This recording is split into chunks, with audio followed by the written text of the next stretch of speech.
And essentially what the researchers found was that birds are attracted to these platforms for a whole variety of reasons. It could be it's because of the structure, it could be it's because of increased nutrient input. They're discharging gray wastewater into the environment. And it could be due to lights and flares. The problem is there's not research being done to determine which of those mechanisms is causing the attraction. So there is gas flaring that's going on, and there's also the world's largest colony of Leach's storm petrels in the world, Bakalu Island, which has upwards of 10 million birds. And these birds have evolved like dovekies. They feed on plankton, and subsequently they are highly sensitive to light. So they see light at very low levels. So it's like a moth to a flame analogy, where they become very disoriented. And one of the issues is with these flares that can be seen from space, from satellites, are quite bright, and they don't normally occur in this species environment. And we don't understand how far away the attraction is occurring and bringing these birds in. So this picture that I have on the right-hand side, which is remarkably dramatic, is actually from Alaska, and it's a closely related species, a fork-tailed storm petrel. But these types of wrecks can be occurring on the platforms. Unfortunately, the data is not on the regulator's website. I was privy to the data, and I actually don't know if I can disclose it because I was on a report for Environment Canada. But what we do know, and I should say I requested that the data be reported in the Hebron assessment, and I don't know if it's going to be. This is a huge gap in our knowledge of what's going on with platforms and their impacts. The added problem is with species that are highly vulnerable to oil pollution, like dovekies, occur in large numbers, get drawn into platforms, and then subsequently get exposed to a localized oil pollution. So this is a graph done by Environment Canada that shows the distribution of dovekies in the fall, where it shows that you can have quite large numbers of dovekies, of flocks of at least 250 off the southwest coast of Newfoundland. So it's an outstanding issue in my mind. And then I also have this great quote, because if you doubt the fact that dovekies can have wrecks like storm petrels, you can look to the literature in Alaska, where a boat was almost swamped by a closely related species, the crested auklet, where the auklets were brought in by light and almost swamped the fishing vessel. So the last section is oil spills. So I think we all can gather from the Gulf of Mexico incident last year that oil spills can vary, and they can vary a lot, and their environmental effects can be determined by what substance was spilled, what the length of the spill is, what the volume of the spill is, what the receiving environment is, the season that it occurred. But from all of our perspectives, I think we're interested in what's their effect on the organisms in the environment. And that depends on whether the oil is available to the organisms. It's called bioavailability. So the availability of oil determines whether an organism can receive and metabolize oil. For this section, I did not turn to the Gulf of Mexico spill, because that just happened last year. Rather, I turned to the spill that occurred in Alaska, which is an area that I've worked actually in Prince William Sound. I worked there before the oil spill occurred. And the Exxon Valdez oil spill, so a large oil spill, I'm sure we're all familiar with it, but just to go over the quick details, it happened in 1989. The reason I'm using this spill is because it's in a system very similar to the Gulf of St. Lawrence. It's a semi-enclosed fjord system, a cold water system, and that's a really important point and a difference between the Gulf of Mexico and this region. So a large amount of coastline was heavily oiled, and there was quite a few studies that resulted from this spill. So believe it or not, this is a simplified graph from the original version. So this graph, and I want to spend a little bit of time on it, was developed by John Waynes, and I would encourage all of you to read some of his literature. He is a research scientist who has a very critical perspective about the effects of oil spills and what we need to understand the effects of oil spills.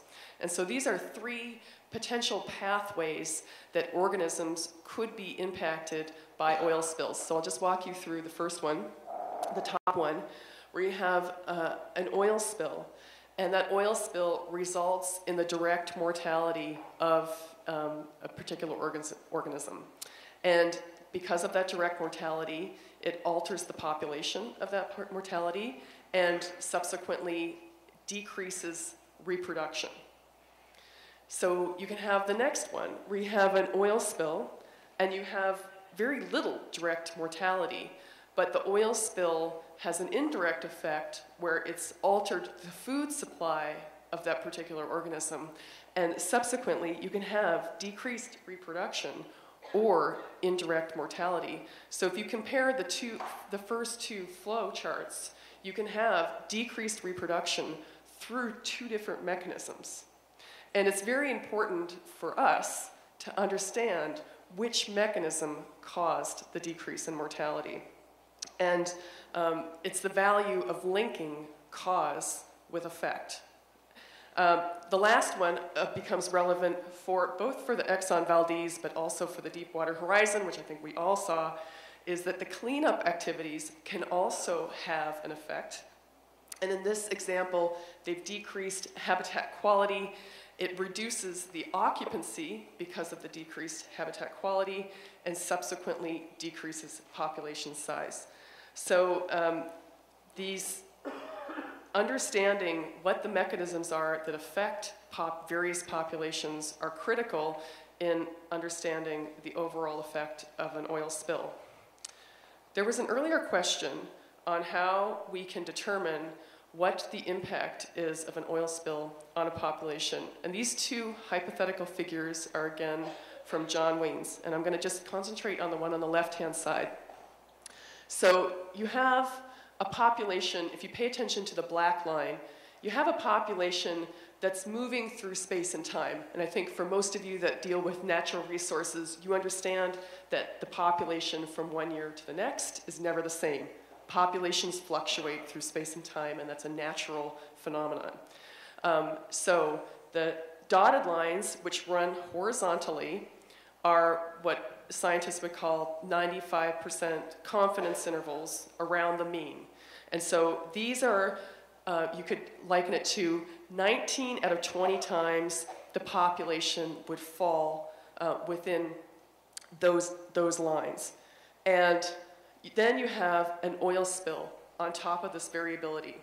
So the population falls, and then the operational definition then of recovery would be when the population returns to within those confidence intervals around the mean. The example on the right-hand side is the same, except that it's a population that's already in decline for other reasons. So it's endangered species, it's declining for completely other reasons besides the oil spill. But you have an oil spill nonetheless. It drops the population. And so then the definition of when a population recovered would be at a lower point in time than it would be when the oil spill actually occurred. So the definition of a recovery is when the system returns to the 95% confidence intervals around the mean. So this is great, right? So we have this definition of what a recovery is. The problem is, do we have the data leading up to the oil spill? I throw this graph in here because for a lot of harvested resources, we actually do have the data in forms of catch per unit effort, or this is landings in metric tons for herring for this region. So again, you have the highly variable year-to-year changes that are going on with this population. And so we could use these data to examine if there was an oil spill to occur, how we would determine if this population has recovered. And so I'll just spend a little bit of time, I'm going to go into birds here in a moment, but I'll just spend some time on fish. So the immediate impacts of an oil spill on fish is that we have changes in behavior. It can be outright, they can be killed, they can be, spawning is inhibited. Because fish can swim away, again, the focus has been a lot on eggs and larvae because they can't, and so they've likely experienced more direct mortality due to oil exposure. And then there's also been a concern, certainly from the Exxon Valdez oil spill, about oil remaining in the sediments for long periods of time, and then organisms getting repeatedly exposed to that oil. And there's one study, not from Alaska, from a spill from a ship where there was a 7-year reduction in salt marsh crabs, and that was solely due to oil in the sediments. And then for Exxon Valdez, which I'll spend a little bit more time here in a minute, the pink salmon population didn't recover, and it was believed to be due to hydrocarbons in the sediment where the larvae were continually exposed to hydrocarbons. So let's consider the Exxon Valdez oil spill and some of the lessons that were learned. I want to highlight this document in particular, C 2001. I would encourage all of you to look at this document because it essentially summarizes what are the lessons that were learned from this oil spill. And they include not just lessons from when the oil spill occurred, but lessons from what was missing before the oil spill occurred. And so if we consider herring, a major fishery going out of Cordova, Alaska on herring, was deemed in 2010 to have not yet recovered. So if we remember, the spill occurred in 1989. And it's complicated, right? So the herring catch has not recovered to what it was prior to the oil spill. But it seems as though disease has played a confounding role in the recovery of herring for this region.